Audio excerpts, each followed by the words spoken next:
Hello, I'm Michelle Abad, multimedia reporter at Rappler, and we're here at the Sofitel Philippine Plaza where U.S. Vice President Kamala Harris just participated in a moderated discussion on women's empowerment with various Filipino advocates, students, and civil society organizations as the audience.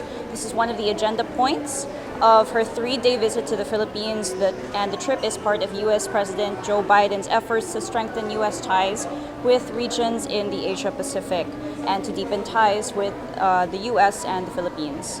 So it was a brief, moderated discussion what happened here today in Sofitel, and it was between the U.S. Ambassador to the Philippines, Mary Kay Carlson, and Vice President Harris, and it lasted for about 25 minutes. So Harris emphasized on the importance of people fighting for human rights to know that they are not alone. And she also highlighted the need for women to have greater access to capital, financial literacy, and banking systems, among others, for women to be economically powered.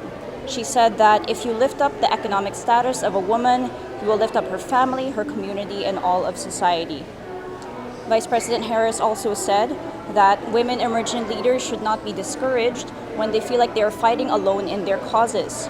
So we have here one of the participants that did participate, and she was an audience member of this discussion earlier with Vice President Harris. So this is Carmen Lopez. Hi, Carmen. Welcome to this Rappler Recap. So we will just have a little bit of a post-processing of what happened with the discussion with VP Harris earlier. So, Carmen, what do you think of VP Harris' advice to women emerging leaders?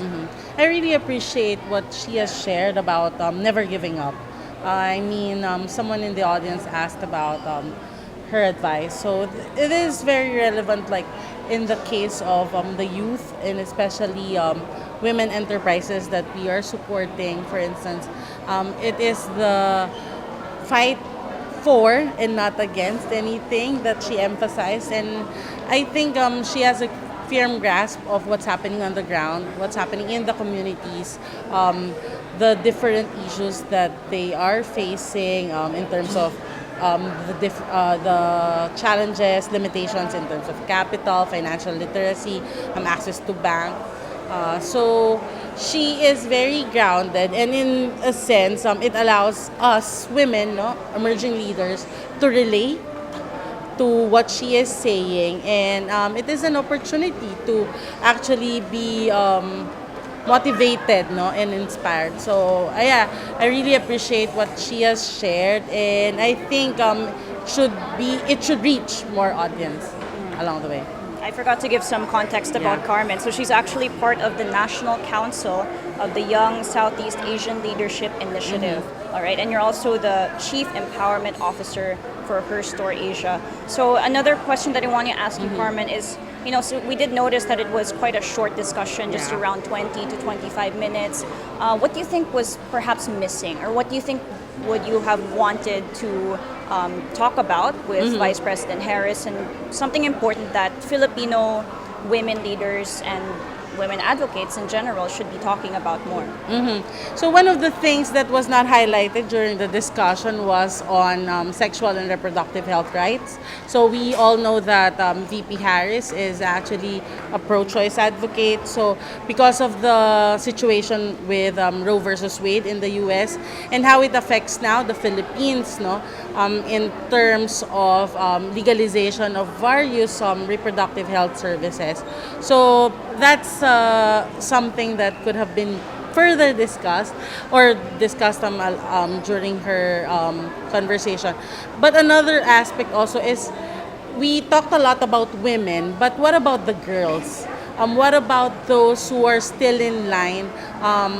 The future generation, no?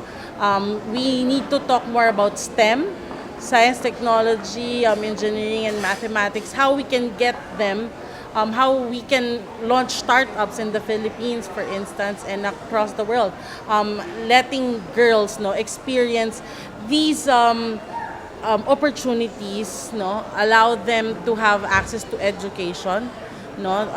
So I'm really intrigued on how she would have shared more information about these. topics. Just wanted to do a little follow up because you did mention Roe versus Wade. So they have a different world when it Yeah. comes to abortion compared to us. Like for us, abortion is unspeakable for a lot of our conservative lawmakers. Even the decriminalization, not Yeah. even the legalization of abortion is a very contentious topic here. So, a lot of progressive advocates have said that the Roe versus Wade issue is really like a backwards step towards what happened towards the emphasis on women's bodily autonomy and everything. So what do you think are the effects of the Roe versus Wade decision in the U.S. and how do you think it will affect the fight for decriminalization of abortion here in the Philippines? Well, what they always say, no, when the U.S. sneezes, no, it is felt by the whole world. So this development actually is a step backwards, not just for the U.S. but also for our country and the entire world. And you were correct in saying that decriminalization is not even talked about, legalization more. So I think there have also been statements within the last few days about these issues, no, and what we have to understand it's an issue on health, no. It's not just a women's issue but an issue on health that has led to the death of a lot of women, no. So it is something that we hope, no, can be explained more. We can have more discourses. No, we don't have to push for a stand or passing it, no, but we need to discuss why. Why is it important to talk about it? All right. Thank you, Carmen. All right. Thank you. Okay. So just to give a little bit more context about what just happened with the dialogue with VP Harris, the Women's Empowerment Town Hall was VP Harris' last agenda for today. Earlier, she met with Philippine President Ferdinand Marcos Jr. and also Vice President Sara Duterte, where they discussed various issues, particularly on security, education, poverty, and employment. So earlier today, there were also protests by various activists and progressive groups who did not welcome Harris and saying that the U.S. was allegedly using the Philippines as a tool in its conflict with China.